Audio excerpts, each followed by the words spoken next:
আসসালামু আলাইকুম ওরহমতুল্লাহি ওবারাকাতুহু।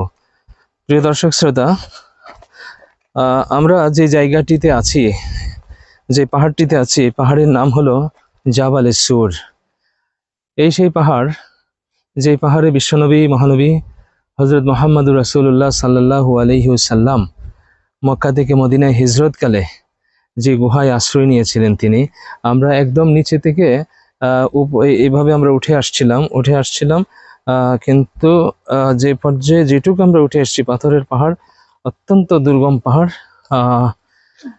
এবং এর অনেক উপরে, অনেক উঁচুতে, প্রায় শীর্ষ দেশে এই যে এখানে দুটি বড় পাথর দেখা যাচ্ছে, ওর মধ্যে সেই ঐতিহাসিক গুহাটি,